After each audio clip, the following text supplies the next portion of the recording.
شكرا يا جماعة. احنا كلنا فخورين انك احد رجال هذه الجريدة والمشهود لهم بالكفاءة، خصوصا بعد حملتك على مصنع الألبان وعلى الفساد. انك من الأحرار يا علي، من الصحفيين الشرفاء الذين رفعوا رأس هذه الجريدة، ولسنا نحن من نفتخر بك ولكن كل الصحافة الشريفة.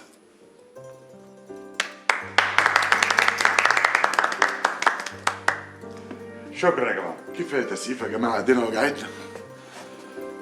يا سلام يا علي، اللي حصل ده أقل بكثير مما تستحق. لو سمحتوا روح شوف شغله، شوفوا شغلكم لو سمحتوا.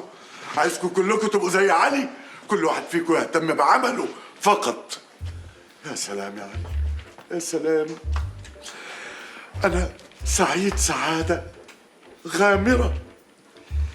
والله ده بفضل توجيهات سعادتك، ده غير طبعا ذكائي الحاد وفراستي الصحفية اللي علت من شأن الجريدة قدام كل الجرايد المنافسة. قول لي يا جميل، أخبار التوزيع إيه؟ يا علي، يا التوزيع زاد 4 مرات. التوزيع مش ممكن يا علي، أنا حاسس إن الجريدة بتمر بعصرها الذهبي. هذه الفترة من أدهى عصور الجريدة. علي، ولسه ياما هبهرك وهبهر الوسط الصحفي كله. يا سلام، ربنا يخليك يا علي. اتفضل يا علي، اتفضل. اوعى كده شوية. اتفضل. اهلا يا استاذ علي. اهلا بيك يا جميل بيه. الحقيقة أنا تابعتك امبارح في التوك شو في برنامج الفساد والفاسدين. الحقيقة كنت هايل. يو يا علي، ولسه الحقيقة النهاردة عندي 3 حلقات توك شو وعندي 6 مداخلات. الحقيقة مش لاقي وقت، مش عارف، ما عنديش وقت خالص يا علي. طب أنت مش لاقي وقت، ما تاخد من وقت أنا.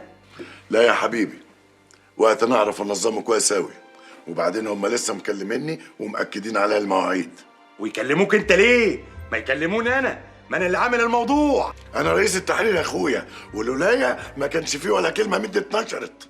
طب هم كلموك، المفروض تبعت لي أنا، مش تروح أنت وتنفض لي. يا علي،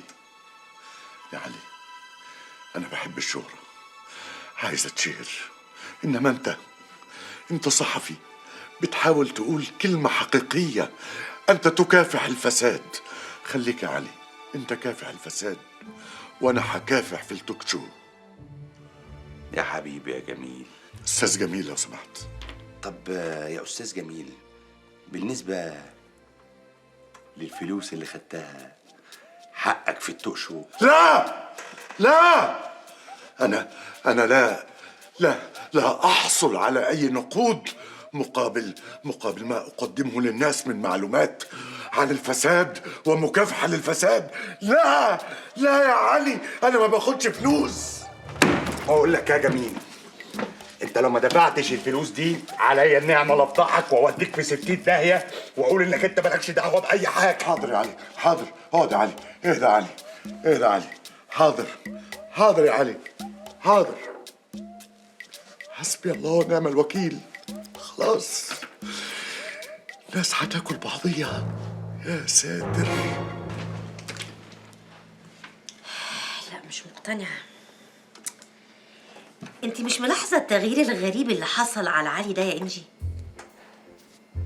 مش فاهمة غريب ليه؟ اصل علي بصراحة مش متعودين منه على الكلام ده خالص. يعني انا بحس ان علي بيجي الجريدة هنا علشان يقضي وقت فراغه. بصي يا انجي، ما تزعليش مني، يعني انا صريحة. بصي انا اصلا بفهم الراجل كده كده. علي ده بتاع هلس، يعني مش بتاع قضايا صحفية ومحاربة فساد مش مقتنعة. لا. أنا عارفة إنك مش مقتنعة، بس أقدر أقول لك بقى إن علي اتغير بسببي. تقدري تقولي إن وراء كل رجل عظيم أنوش. أنوش؟ إزاي يعني؟ مش فاهمة، فاهمين؟ الزن يا صديقتي هو سلاح المرأة المصرية. يا شيخة بقى الزن بيعمل كل ده؟ يا وانا اقول يا ربي كل ما زن على حسين يترقى، كل ما زن على حسين يترقى، وانا ما اعرفش ان انا السبب. يا حسين. ها وبعدين كملي. بس يا ستي انا ماسكه ودن علي بقالي فتره، زن زن زن زن، يا علي لازم تشتغل، يا علي العيال كبرت، يا علي مصاريفهم زادت، يا علي يا علي يا علي. ظبطت علي. والزن ده طبعا هو اللي خلى علي يكتب حمله ضد مصنع الالبان. لا خالص، الموضوع ده بقى كان حوار تاني خالص.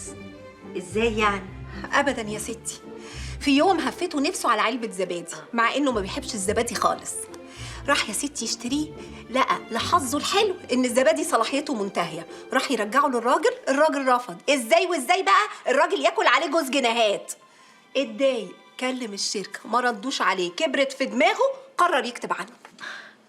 وبعدين تاني يوم ابن المحظوظة لقى موظف في الشركة بيكلمه وجايب له إشي مستندات وشي أوراق عن الإهمال والفساد اللي موجودين في الشركة. معقوله؟ معقولة؟ من غير ما يبذل أي مجهود لقى نفسه قدامه حملة صحفية مكتملة الأركان. ابن المرزقة. ايه ده يا انجي؟ هو انت غيرانه ومتضايقه منه؟ أيوة بقى غيرانة. شوفي بقالي قد إيه بكتب عن الفساد، إلا مفيش موظف ولا حتى ساعي عبرني بورقة بمستند ولا حتى ورقة كلينكس. إنما هو مفيش، عشان جوز جنيهات كتب مقالة الدنيا قامت ما قعدتش. لا ما تزعليش مني يا انجي بصراحه، يعني بصي انا طبعي صراحه يعني انا بلقطها كده يعني. علي ده عنده خبره في الصحافه، وبعدين مش اي حد يكتب. لا والله تلقطيها كده؟ مش علي ده اللي كان لسه من شوية بتاع هلس؟ يا حبيبتي بس ده ما يمنعش ان هو عنده خبره في الصحافه وقدرات صحفيه مغموره، اول ما يظهرها تبهر بيها الناس كلها. انا انبهرت. احلفي. انبهرت والله. طب علشان انبهرتي انا هبهرك اكتر بقى. ايه رأيك ان علي ملحقش يكمل المقالة واتأخر في تسليمها، فطلب مني ان انا اكتبها وانا اللي كتبتها له. ها انبهرتي؟ والله قلت الاسلوب ده اسلوب انجي يا بنتي، بفهمها كده وهي طايره. يا يس يا والنبي يا كوكي اوعي تجيبي سيرة لحد، مهما كان برضو ده ابو ولادي ومرضاش ان هو يتفضح يعني قدام الزملاء. عيب يا انجي عيب، سرك يا حبيبتي كبير. اهو ده اللي قلقني. انا لهذا 500 جنيه جزمه ب 500 جنيه؟ لا يا حبيبتي اكتبها انا ارخص. ايوه مين؟ انا يا استاذ علي. ادخل.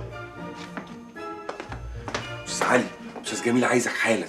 طيب روح وانا جاي له حالا. يلا روح. طب يا حبيبتي جميل عاوزني. بصي اكتبي انت المقاله وهنبقى نشوف موضوع الجزمه ده بعدين. يلا باي باي.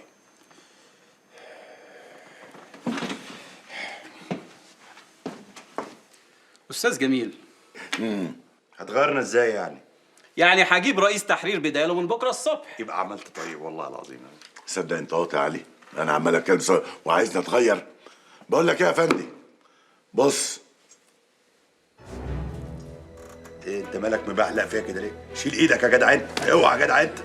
استاذ علي انا معجب بيك جدا. معجب بيا يعني ايه؟ وانت طلعت كمان لا مؤاخذه؟ استاذ علي انت ليك اخوات؟ ليه هي الست والدة حضرتك عايزه تتجوز ولا ايه؟ لا انا بسأل بس. لا ماليش. ويلا بقى اتكل على الله. يلا يا اخويا يلا، بدل ما اجيب لك الامن المجبر. لا على ايه وعلى ايه؟ حاضر خد الشيكات بتاعتك معاك اهي في 60 داهيه. بس خليكم عارفين بقى هنتقابل تاني. لا تاني ولا تالت. يلا يا اخويا يلا. عايزين بكره مقاله تكسر الدنيا يا استاذ علي. من عينيا. تروح وترجع بالسلامه يا هيرو يا عالمي. ميرسي. استاذ علي مع السلامه.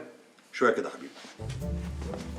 قلت شوية مفيش سلام يا انجي، تروحي وتيجي بالسلامة يا انجي. برافو يا انجي. في ايه يا انجي؟ هو ايه اللي فيه ايه؟ انا اكتب المقالة ويطلع عيني وانت اللي تتصيط وتتشهر؟ يا ريتني كنت انا اللي اشتريت علبة الزبادي دي. انت ليه مركزه في علبه الزبادي وكانها هي المشكله؟ يا حبيبتي المشكله مش في اللي اشترى علبه الزبادي، والا كان اي لبان في مصر بقى اكبر صحفي. يا سلام. بص يا انجي، في ملايين البشر وقع على نافوخهم تفاحة، بس نيوتن بس اللي اكتشف الجاذبية وعمل منها قانون. ايه الحلاوه دي؟ هي وصلت لنيوتن مره واحده؟ أيوة، كذلك ملايين البشر اشتروا زبادي منتهي الصلاحية، لكن علي بس اللي عمل منه حملة صحفية كسرت الدنيا. يعني أنا في الصحافة زي نيوتن في الفيزياء. طب بلاش افوره بقى، بدل ما اسيح لك دلوقتي واخليها فضيحه بجلاجل. خليك تحصر نيوتن الله يرحمه. إيه ده؟ طب هو نيوتن مات إزاي؟ اقول لك انا ازاي. عارف التفاحه وقعت على نافوخه جابت اجله. ولما نيوتن مات بالتفاحة، أمال مين اللي كتب قانون الجاذبية؟ مراته. اكيد مراته يا علي. ها مراته. وسع كده. عملت ايه يا مدحت؟ تخيل الجشعين رفضوا الفلوس اللي عرضتها عليهم وشايفين انها قليله. معقولة؟ يرفضوا مليون جنيه؟ اه يا سيدي، عايزين اكتر. شفت الطمع والجشع وصلوا لحد فين يا كبير؟ طب وبعدين الحل ايه؟ مش عارف. لا، ما الحملة دي لازم تقف وبأي طريقة، دي عاملة لي هسهس في دماغي. انا عندي حل. هتخلص منهم وتوديني في داهية صح؟ لا مش بالظبط كده، ما انت عارف القتل مش سكتي، وبعدين قتلهم هيعمل لنا شوشره. امال هتعمل ايه؟ ابعت هات حموسه السواق بتاعك. ايه ده؟ انت هتروح؟ لا انا هبتدي الخطه. لا بس خلي بالك، حمصة ده غبي قوي. حموسه ده بتاعي، انا هظبطه وهفرمطه وهتشوف اللي هيعمله حموسه. بابي انت طلعت صحفي وبتعرف تكتب. أمال أنا كنت ببصم؟ لا يا بابي، قصدي يعني بتعرف تكتب كلام حلو. ميرسي يا حبيبتي. وانا كمان يا بابي، انا مفخور بحضرتك. مفخور إزاي يعني؟ ايوه يا بابي، انا ومي اختي على طول لما كل يوم بنروح المدرسه بنعدي على بتاع الجرايد ونجيب كل النسخ بتاعت حضرتك ونوزعها لاصحابنا في المدرسه. يا حلاوه، يعني انتوا اللي رفعتوا المبيعات مش الناس اللي بتشتري الجرايد؟ ده طلع مفخور وهو اللي رفع المبيعات. وأنا كمان مفخور، وكمان ضغطة رفع. ليه يا علي؟ مش فلوسي دي اللي بيشتروا بيها الجرايد؟ يعني أنا أدفع فلوس عشان أصحابهم يقروا مقالاتي ليه؟ بس بقى بدل ما اسيح لك لانها مش مقالاتك اصلا. خلاص مش قدام العيال مقالتنا احنا الاتنين يا حبيبتي. ايوه تعدل كده يا حبيبي تعدل. ده احنا مفخورين. واحنا كمان. ايه الصور دي؟ الخطة فين؟ هي دي الخطه بقى يا كبير، زي ما انت شايف كده. حموسه السواق بتاعك شبه الصحفي الزفت اللي اسمه علي ده، عشان كده بقى احنا هنزرع حموسه مكان علي في الجريده. تفتكر الكلام ده هينفع؟ هو ما ينفعش ليه بس يا شكري؟ هو انت ما شفتش فيلم اللي بالي بالك بتاع محمد سعد؟ ايوه بس ده فيلم كوميدي. طب وفيلم لا تراجع ولا استسلام بتاع احمد مكي؟ بتاع اين اشيائي ده. ايوه بتاع اين يعني أشياء. هو ده اللي رعب، ما هو فيلم كوميدي برضه. احنا هنعمل زيهم يا شكري وخلاص. هنقول اين اشيائي؟ لا يا شكري، بس هنخلي الراجل يجيب لنا حقنا. بقول لك ايه، دي افلام سينما وانا مش معترف بالافلام دي، طريقه قديمه وعفى عليها الزمن. بص، هي نفس الكلام اللي انت بتقوله ده برضو اتقال للاستاذ ماجد، ومع ذلك عمل الخطه ونجحت. ماجد مين؟ استاذ ماجد الكدواني في فيلم لا تراجع ولا استسلام. انت مش بتقول شفته يا شكري؟ اتنيلت وشفته، بس بقول لك دي افلام قديمه، افلام سينما ما تنفعش. انا برضه هرد عليك بنفس الرد اللي قاله الاستاذ ماجد. هي عشان اتهرست في 100 فيلم قبل كده، محدش هيتخيل ان احنا هنعملها في الواقع. بس ده غبي وهيودينا في 60 داهيه. يا شكري غبي ولا مش غبي، سيبهولي وانا هفرمطه وهظبطه. انا هخليه صوره طبق الاصل من علي. هخلي مراته اللي هي مراته ما تشكش لحظه ان هو مش جوزها. يا انجي، ما تخلي يا اختي جوزك يخف شويه على الحمله اللي هو عاملها على شركه الالبان دي. ليه؟ هو انتوا شركاء فيها واحنا ما نعرفش ولا ايه؟ انت جايه بقى ايه تهزري بقى ومش حاسه بالقرف اللي احنا عايشين فيه يا حبيبتي. احنا من ساعه ما الحمله دي اتعملت واحنا المرتجع عندنا اكتر من اللي احنا بنبيعه. يا اختي احنا بيتنا اتخرب. بيتكوا اتخرب ليه بقى ان شاء الله؟ هو ايه اللي ليه؟ الزبون يا اختي كان بيجي في الاول يقعد يقول ايه في اوفرات، السعر كام، مش عارفه ايه. دلوقتي بقى كل واحد عامل لي فيها فلوسه كده ويقعد يفط وينط جوه المحل ويقعد يقول لي هو الصلاحيه كام؟ اكسفاير ولا مش اكسفاير؟ تصدقي فكرتيني يا حبيبتي، الحاجات بقى اللي اشتريتها منكم امبارح ما بصيتش على تاريخ الاكسفاير. ازاي جوجو ما تبصيش على تاريخ الاكسباير؟ بصي يا اختي على الاكس فاير، ما هي ناقصه اصلها واقفه حال. انا عايزه اعرف انت ليه مش عايزه الناس تبص على تاريخ الاكس فاير؟ يا اختي عشان عايزه ان احنا نسترزق. تسترزقوا وتموتونا ايه؟ أنا فخور بك جدا يا علي. اشكرك يا دكتور سمير. أنا كل زبايني اللي بيجوني في العيادة دايما أقول لهم مناسبة وغير مناسبة إن الصحفي المغوار اللي عامل أكبر حملة فساد ده جاري. انت كده بتصيطني.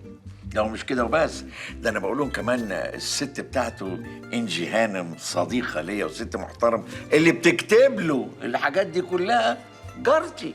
انت كده بتسيح ليه؟ وادي الحاجات اللي انا اشتريتها منها امبارح. ساعديني. طب اقوم انا بقى؟ لا يا حبيبتي، عشان الحاجات الاكس فاير دي هتاخديها معاكي وترجعي. ارجع عليكم؟ لعنتك القرف. رجعي الفلوس يا حبيبتي. ادي واحده بصي من شهرين خلاص. واحده اكس فاير اهي. حسبي الله ونعم الوكيل. اها دي بقى لها 5 شهور. يا مصيبتي يا مصيبتي. ايه ده؟ ده كله بايظ يا بنت اتفرجي. فين الضمير؟ فين؟ انعدم يا اختي انعدم. ما تركزي انتوا اصلا يمكن تكونوا مش شايفين. مش شايفين ده ايه يا حبيبتي؟ انت باين عليك انت اللي ما تشوفيش. بصي بنفسك شوفي. ابص ايه؟ على فكره اللي انت شايفاه تحت اسود ده مش عفن، ده زبادي بالثوم. يا مصيبتي عليكي. ربنا يخلي لنا باور فاميلي ويخلي له قلبهم. ده بقى يا ستي روبن هود الصحافة المصرية.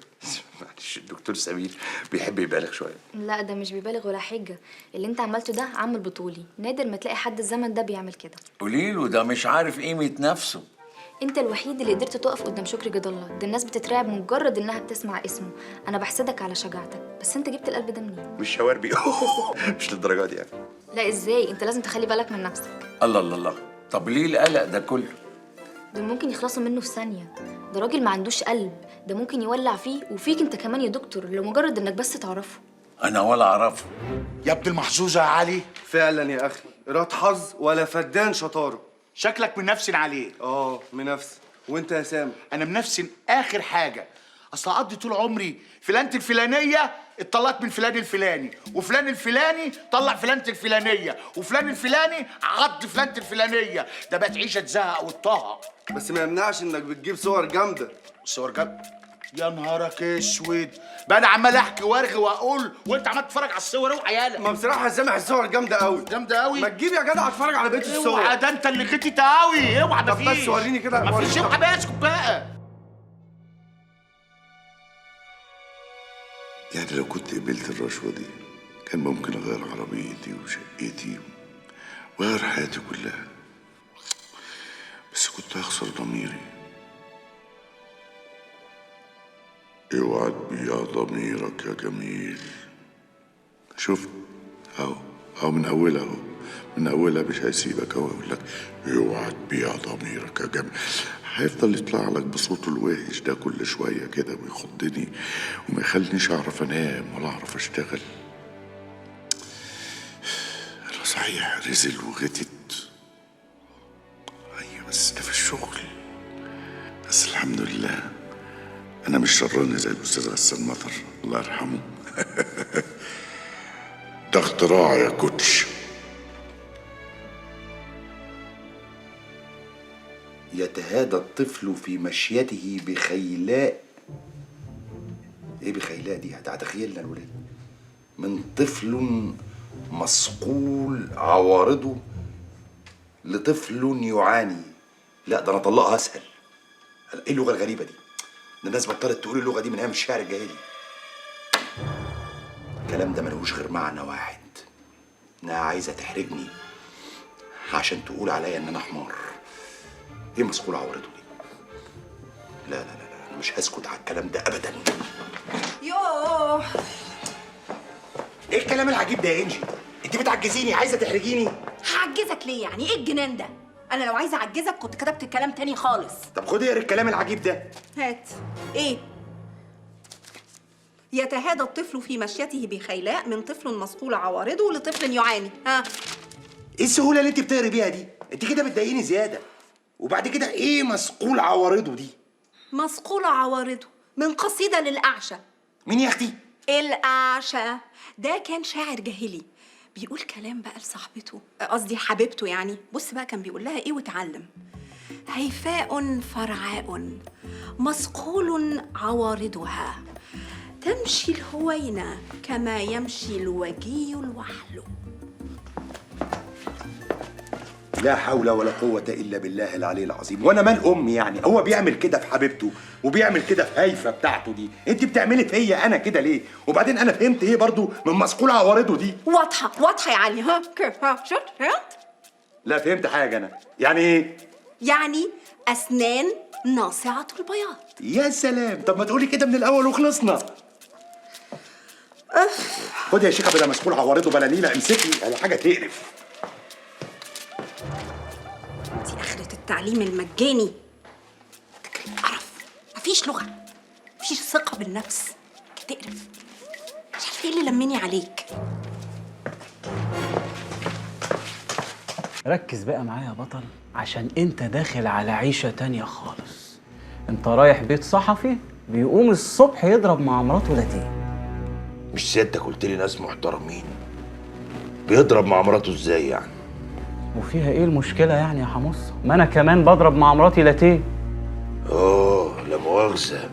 طب سيادتك بقى خد الواجب ده مني للمدام. حمصة، هو مفيش شك انك غبي وانا عارف، بس عايز اقولك ان اللاتيه ده مش مخدرات. امال يطلع ايه؟ ما يطلع زي ما يطلع يا اخي. الله، اللاتيه على رجلك الصغير يا حمصة. ليه؟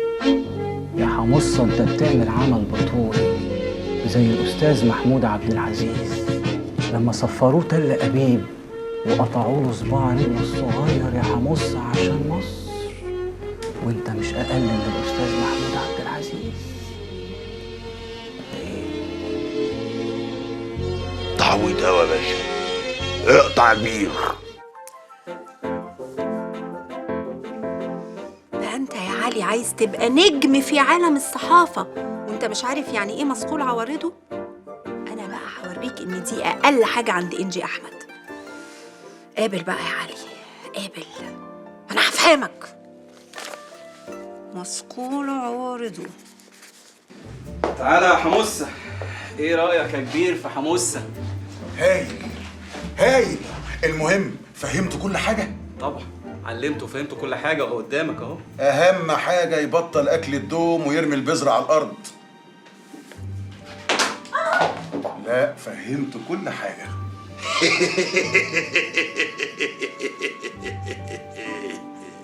بص بقى يا علي، انا جات لي فكره في كتابه المقاله، انما ايه جديده لانج.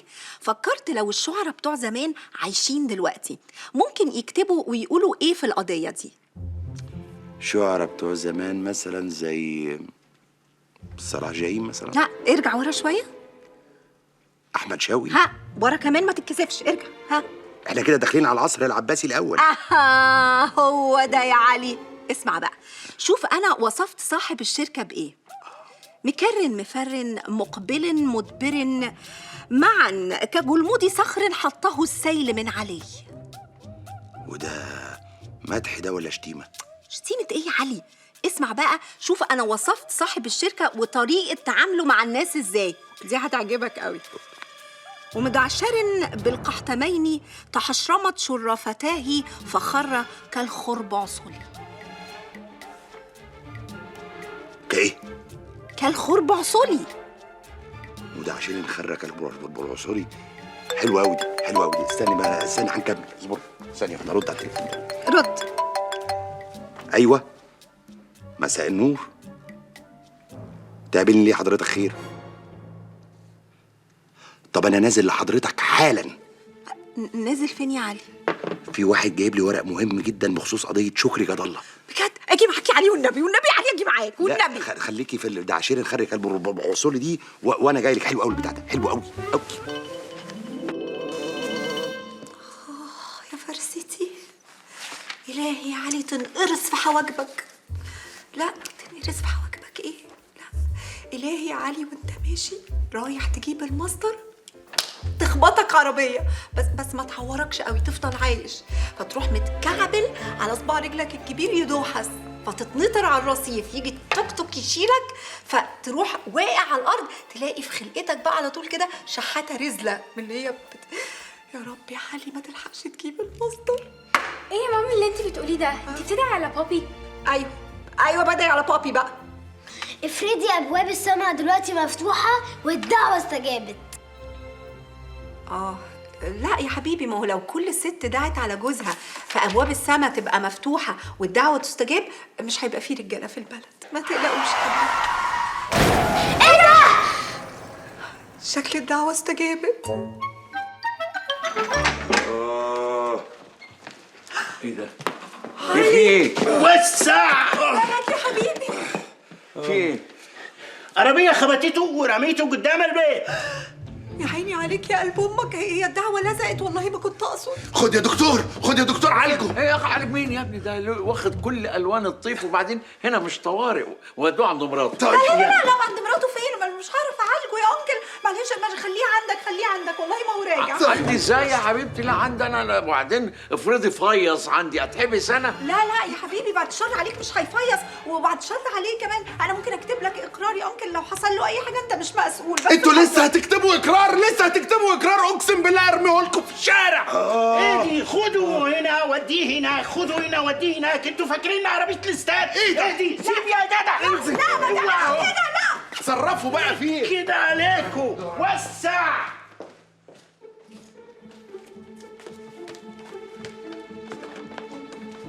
الحمد لله على الدنيا.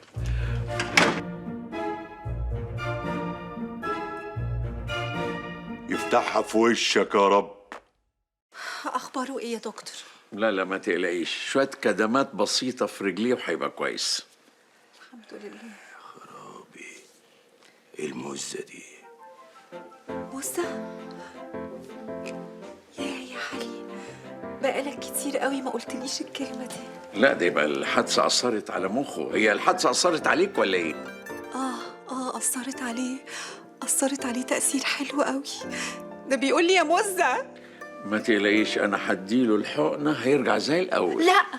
لا لو هيرجع زي الاول ما تديلوش حقنه، خليه زي ما هو كده. او النبي قولي له يا مرايا. كمان أمرايا؟ لا والنبي يا أنكل ما تديلوش حقن، سيبهولي كده شوية، سيبهولي كده. يا أنجي ضميري المهني ما يسمحليش، لازم أديله الحقنة. لا لو عايز تدي حقنة ضروري يعني اديها لضميرك المهني، وسيبهولي كده، سيبهولي كده شوية والنبي. لا ما تدينيش الحقنة يا دكتور. دكتور؟ واضح ان الحادثة أثرت على لسانه، اتلوح، بس عجبني سيبه برضو كويس. دي هتعدله. لا والنبي خليه، أنا عايزاه معوج. قوم يا حبيبي قوم. طب هو فين السرير؟ السرير في البيت، تعال عشان ترتاح، قوم معايا. قوم يا حبيبي قوم. ايوه كده. تعال يا بابا تعال. يلا خديني بقى واحدة ثانية واحدة. ايوه تعال حبيبي تعال. ما ينفعش يا ابني، لازم أديله الحقنة. مش وش نعمة طول عمره كده، كل ما أديله يقول ما خدتش. نورت بيتك يا حبيبي، الحمد لله على السلامة يا حبيبي. على مهلك. الحمد لله على السلامة يا بابا. ايه ده؟ مين دول؟ ايه يا علي سلامتك يا حبيبي، دول ولادك يا علي. بس دول نضاف قوي. ايوه ما هو العادي انهم نضاف، اللي مش عادي بقى ريحتك يا علي. هو العربيه خبطتك، وقعت في مقلب زباله ولا ايه؟ وبعدين يا علي ايه اللي حصل؟ الخبطه كانت في رجلك، اثرت على نافوخك ولا ايه؟ معلش اصل معظم الرجاله مخهم في رجليهم. دي الحنجره كمان ضربت. بس عندي استحلاب يا علي، عندي استحلاب. حاجه غريبه قوي، الحلو ما يكملش، لسانه ظبط بس ريحته ضربت. بس هحميك يا علي، هحميك. هو انت مش هتقولي يا مزة تاني؟ مش هتقولي يا مزة؟ ده انت مزة المزز.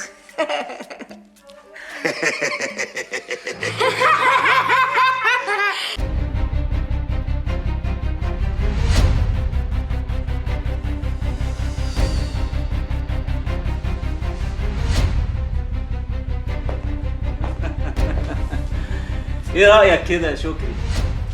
جايبهولك مكتف اهو. حاسس ان الجدع الصحفي ده هيودينا في داهيه على اخر الزمن بسببك يا مدحت. انت على طول متوتر كده يا شكري. حمصة دلوقتي موجود في بيت علي، وانا عن نفسي واثق فيه جدا. يا خوفي من ثقتك دي يا مدحت.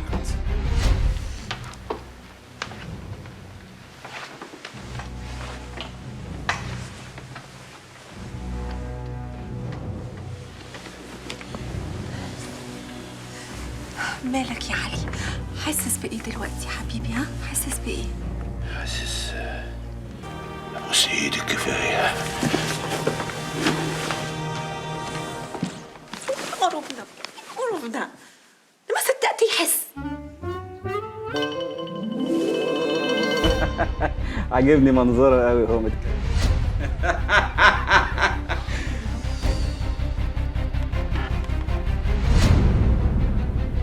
ده حموسة. ايه يا حموسة؟ يا مدحت بيه، بقول لسعادتك ايه؟ الولية مرات علي عمالة تعمل حركات نص كم كده وعايزاني انام جنبها، وانا خايف لا مؤاخذة معرفش امسك نفسي. طب ما تنام جنبها يا اخي، هي مش المفروض انها مراتك يا غبي؟ ما تنام. بس انا خايف نتفضح والخطة تبوظ. لا ما تخافش، الخطة مش هتبوظ طول ما انت بتنفذ اللي انا قايل لك عليه. سلام. بقول لك ايه يا حموسة، هي مراته حلوة؟